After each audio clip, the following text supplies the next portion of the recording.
मुल्क में कोरोना से मजीद 83 अफराद जाँ बहक, 1531 अफराद वायरस का शिकार। NCOC के मुताबिक मुस्बत केसेस की शरह 5.06% रही।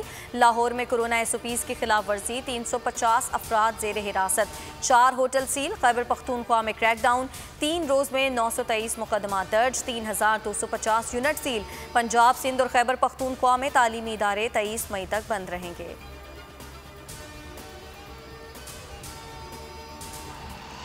मुल्क भर में कल से ट्रांसपोर्ट बहाल करने का फैसला, 50% गुंजाइश के साथ चलने की इजाज़त होगी। पीर से तमाम बाजार और दुकानें खुल जाएंगी। रात 8 बजे तक कारोबार की इजाज़त होगी। NCOC के इजलास में फैसला, दफातर में 50% अमले के साथ मामूल के औकात कार शुरू करने की इजाज़त। ईद की छुट्टियों में SOPs के निफाज पर इत्मीनान का इजहार किया गया। ईद उल फितर के तीसरे रोज भी दावतों का सीन ऑन। सवैयां, शीर खुरमा और मज़ेदार पकवान दस्तरखान की शान। ख़वातीन आज भी किचन में मसरूफ। ईद पर तफरीही मकामात बंद, पार्कों को ताले। बच्चों ने मौज मस्ती के मौके खुद ही ढूंढ निकाले। किसी ने ईदी से शॉपिंग की, किसी ने लूडो के जरिए बोरियत को दूर भगाया। शहबाज शरीफ का नाम ECL में नहीं डाला गया। समरी वजारत दाखिला को मौसूल नहीं हुई। काबीना से समरी आने पर कानून के मुताबिक फैसला होगा। वज़ीर दाखिला शेख रशीद कहते हैं शहबाज शरीफ वाले केस में 14 मुल्जिमान पहले ही ECL पर हैं। शहबाज शरीफ के खानदान के 5 अफराद केस में मफरूर हैं। शहबाज शरीफ नवाज शरीफ के जामिन हैं। उन्हें नवाज शरीफ को वतन वापस लाना चाहिए।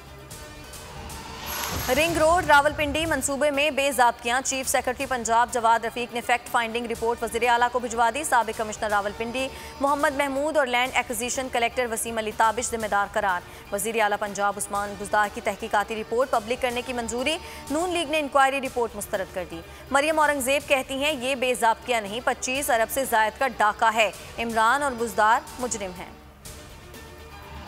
PTI ने मुल्क की तारीख में पहली मरतबा इंक्वायरी रिपोर्ट्स पब्लिक की। ना अहल लीग के दौर में इंक्वायरियां नहीं, पुष्पनाही की जाती थी। मियां मफरूर ने हमेशा इंक्वायरी रिपोर्ट दबाई और हर प्रोजेक्ट के रिकॉर्ड को आग लगाई। शहबाज गिल का रद्द-ए-अमल। फरूख हबीब ने कहा कि रिंग रोड के हवाले से शोर मचाना ऐसा ही है जैसे उल्टा चोर कोतवाल को डांटे। लीगी दौर में 36 कंपनियों के स्कैंडल सामने आए, किसी मामले पर इंक्वायरी की तौफीक नहीं हुई। मशरकी बहरा अरब में हवा का कम दबाव डिप्रेशन में तब्दील। समंदरी तूफान ताउते कराची से 1450 किलोमीटर दूर। आज से 17 मई तक सख्त गर्मी की पेशगोई। ठट्ठा, बदीन, मीरपुर खास और करीबी इलाकों में बारिशों का इम्कान। माहीगिरों को समंदर में ना जाने की हिदायत। ठट्ठा और सजावल इंतजामिया के रेड अलर्ट जारी। मुलाजमीन की छुट्टियां मनसूख। लोगों को महफूज मकामात पर मुंतकिल करने की हिदायत। और अंकल सरगम आहों और सिस्कियों में सपुर्दे खाक। मारूफ मिज़ानिगार सैयद फारूक कैसर की नमाज जनाजा इस्लामाबाद में अदा। बड़ी तादाद में शोबिस शख्सियात और सियासी और समाजी रहनुमाओं और शहरियों की शिरकत। फारूक कैसर की सेक्टर H11 कब्रिस्तान में तदफीन कर दी गई। हेडलाइंस आप जान चुके हैं। मजीद बाखबर रहने के लिए विजिट कीजिए हमारी वेबसाइट bolnews.com। अब आप देख सकेंगे प्रोग्राम तब्दीली। देखते रहिए बोल न्यूज। सब्सक्राइब करें और बेल दबाएं ताकि कोई खबर रह न जाए।